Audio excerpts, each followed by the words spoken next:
Wesley waits for the school bus on a rural road in North Dakota.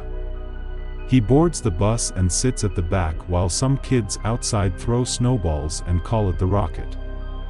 At the school for deaf kids, they learn signing the Pledge of Allegiance. One of Wesley's classmates bullies him by putting boogers in his hair, but Wesley ignores it. He gets off the bus on the roadside and walks home through the woods. They live in a small community. At dinner, Wesley's mom, Gail, reads a notice about the mortgage being late. She asks the kids what they want to eat. Wesley's sister, Amber, jokes she wants a crocodile for dessert, and they all laugh together. After dinner, Wesley plays checkers with his mom and wins. It seems his mom lets him win to encourage him. Next day, Wesley sees a big roadblock on his way to school, with many police cars and an ambulance nearby. Returning from school, his mom tells him his dad, Ronnie, is back after a long time. Wesley feels unsure when his dad asks for a hug, but he does it anyway. They get ready for dinner. Ronnie works as a trucker and doesn't know when his boss will send him out again. He asks Wesley to move at the dinner table. Ronnie talks about a shooting nearby that made headlines, claiming 4 lives. Gail switches topics, mentioning that Wesley aced his history test with a 95, except for a hiccup on the Battle of Saratoga question. His dad acknowledges with a simple, "That's a tough one." Using sign language, Wesley's mom offers him more food. Ronnie insists she stop, noting Wesley can read lips and wears a hearing aid, so treat him like anyone else. This irks Ronnie. Gail argues it helps Wesley understand better. Ronnie worries it'll hinder him in society. Gail asks Wesley directly without signing, and he nods. Ronnie proudly notes Wesley hears fine. The next day, he tells Wesley his mom's at grandma's, and he'll take care of him, handing him lunch. At school, a bully puts boogers in Wesley's hair. Wesley still doesn't stand up for himself. On the way home, he finds a man in the snow with a duffel bag. The man, looking homeless, hushes him, hands bloody. Wesley flees, calling his dad, but he's busy. Ronnie doesn't understand Wesley's signs, saying, "Write it down, for Christ's sake." They return, but the man's gone.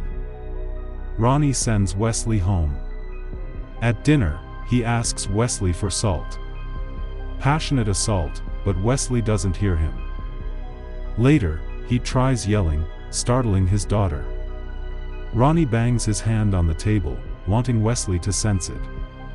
That evening, Wesley leaves his room, intending to find the homeless guy.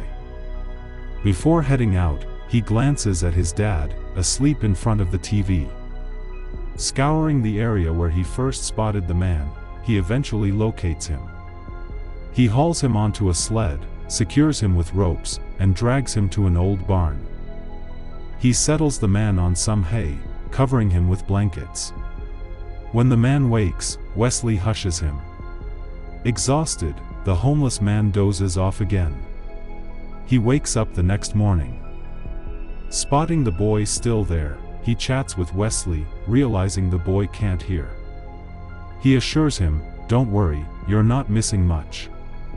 Pulling up his sweater, Wesley notices a bullet wound. Wesley returns home for medical supplies. Meanwhile, Ronnie's pal in the garage quizzes his son about tools, and the boy answers correctly. Ronnie eyes them jealously. Seeing Wesley emerge, he calls for him to assist with repairs, still refusing to accept his son's deafness. Wesley hands over the supplies to the guy, who then patches up the wound. Having eaten all of Wesley's fruit bars, the man asks, "Got any more snacks lying around?" As Wesley's parents watch a TV report about a recent shooting, Wesley hides his dinner in a toy box. Ronnie heads out, claiming to meet a coworker. Returning with food, Wesley's guest compliments his mom's cooking. Then, explaining he must leave to meet a friend, he struggles to stand, barely taking a few steps. They hear a search helicopter passing overhead, and he asks Wesley for a favor. Giving Wesley directions, he instructs him to head to a roadside cafe. Wesley leaves the man's ring on a truck. The trucker, accompanied by a woman, spots the ring on his truck and picks up Wesley. Wesley hands the trucker an envelope but keeps quiet about the man's whereabouts. Right then, a cop car drives past. The trucker says he needs time to sort things out, maybe a couple of weeks. He hands Wesley a paper bag. When Wesley returns, he hands the bag to the guy. He finds a phone inside and says Wesley has to stick around longer. The kid fetches his dad's warm clothes for him. Wesley watches the guy exercise and tries to copy him. The guy shows him how to do pull-ups. Later, Wesley and his sister watch TV until their mom comes back. She asks Wesley about school and the bully. Their dad comes home carrying firewood. He spills some chalk, and Wesley tries to help but ends up stacking them. Stop! Ronnie's mad Wesley doesn't listen. Later on, Wesley brings checkers to the guy. They play, and Wesley loses every game. He gets mad and tosses the board. Just 'cause you're deaf, you think I'll let you win? You win fair. The guy tells Wesley to pick up the checkers. Wesley wants to quit, but the guy says to keep playing. He starts showing him some moves and advises him to think carefully before acting. He asks Wesley his age and mentions having a daughter around the same age. He also inquires about Wesley's troubles at school. Wesley shares about being bullied. The man tells him to grab a thermos and a piggy bank. Breaking the piggy bank, he fills the thermos with coins, puts it in a bag, and bangs on the metal cistern. Then he hands the bag to Wesley and tells him to do the same. But Wesley struggles to hit hard. The man scolds him to get him fired up. He helps Wesley channel all the anger needed into a hit.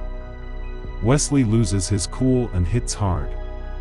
At school, he's restless, waiting for lunchtime. Finally, the bully approaches him at lunch. Unexpectedly, Wesley stands up to the bully, staring aggressively. He remembers the man's advice: stay calm, stand your ground, look him straight in the eye and give him a good hit. The bully backs off, unable to handle the pressure. Back home, he sees his mother talking to Mr. Chamber. He sits down, and Mr. Chamber talks about a robbery that happened 3 weeks ago. He says 4 out of 5 robbers got caught, but 1 got away. He shows a picture of the fugitive, and Wesley recognizes him from the barn. They figure he's hurt and can't move much. Wesley peeks out the window and spots 2 agents watching the barn. Mr. Chamber asks if he saw the man. Wesley stays quiet, and the agent asks his mom to leave. He shares a story about a neighbor lady who raised a baby mountain lion. When it grew up, it killed her and her kids, and even the cats in the house. Another agent knocks, and Mr. Chamber leaves. Later, playing checkers, Wesley notices the man's missing finger. The man says a tiger bit it off. He learned to track and hunt after that, then killed the tiger and made its heart into a ruby for a ring. Now, all tigers fear him. Wesley dozes off in the hay, but the man wakes him, saying he should go home so his folks won't worry. Next morning, Wesley paints his finger black to match his new friend's. He teaches him the Pledge of Allegiance in sign language. They goof around like a father and son. When Wesley fetches a ball, he doesn't see the sheriff peeking through the window. The man grabs him, covers his mouth, and pulls out a gun, but the sheriff leaves. Later, Wesley heads to the barn, but his dad spots him, sneaky as he is. The drunk dad grumbles about everything breaking, like the tractor and TV, and he can't fix any of it. He starts hitting the TV, then kicks it and yells at Wesley, demanding to know where he's off to. The following day, Wesley heads to the barn with some toilet paper, aiming to leave quickly. The guy there stops him, noticing bruises on his face. He asks about it, but Wesley stays silent, just nods, and leaves quietly. The guy figures out it was Wesley's dad. His mom checks the bruises. Ronnie lies, saying Wesley got caught up in his TV punch and accidentally got elbowed. During dinner, Ronnie mentions taking Wesley fishing, but Wesley can't understand him without sign language. His mom translates, and Wesley reluctantly agrees, though his eyes show worry. Later, Ronnie is at the bar having a drink. Outside, a guy asks if he needs help. After a call from the sheriff, Wesley and his mom rush to the hospital and find Ronnie badly beaten. That night at dinner, Wesley finally sits in his favorite spot, the one Ronnie kicked him out of. Later, he heads to the barn. The guy tells him about his own dad buying horses when he was Wesley's age, but he wasn't allowed to name them. One day, the barn burned down, and insurance covered it all. His dad thought it'd be easier to let them go if they didn't have names. As he drifts off to sleep, the guy mutters about taking Wesley along to live with him and his daughter, caring for the horses. Next morning at school, kids learn a new sign language phrase, "I'm going on a trip." Wesley imagines himself with the barn man and his daughter, tending to the horses on the farm. Visiting his dad in the hospital, Wesley finds investigators showing a photo for identification. Later, the guy mentions a snow grader passing by more often, sometimes stopping near their house. Wesley wakes up at night, spotting police car lights and a helicopter spotlight. The following day, the guy mentions the grader didn't pass by all day. He wonders if Wesley spilled the beans to anyone about him and instructs Wesley to bring the backpack to the barn. As usual, he asks what's for dinner. Wesley seems puzzled. The guy grabs the backpack, but Wesley holds on tight. It pops open, and a thermos full of coins spills out. He tells Wesley to be prepared for the next night. The following evening, Wesley packs his toys, ready to leave. He signals his sister about his trip. They play checkers with the man, and Wesley finally wins. A truck driver calls him out. The man hands over the checkers board, bidding farewell to the boy. But Wesley is stunned. He thought they were leaving together. Desperate, Wesley utters a word for the first time. He clutches onto the man, unwilling to let go. The man tries to explain, but Wesley refuses to listen. The man harshly pushes him away, telling him to leave. Wesley dashes out of the barn, caught by a cop, and drops the checkerboard while getting into a police car. He witnesses Mr. Chambers ordering the attack. Wesley spots the truck driver in another police car. The man starts shooting, and they gun him down. Wesley tries to scream but can't utter a sound. The next day, he discovers a checkerboard filled with money near the barn, topped with the man's ring. Returning home, he encounters his father. Wesley isn't scared of him anymore. "Why don't you come over here and give your old man a squeeze?" He patronizingly approaches the unhappy boy and embraces him. Wesley heads to his room, sits on his bed, and slides the ring onto his finger.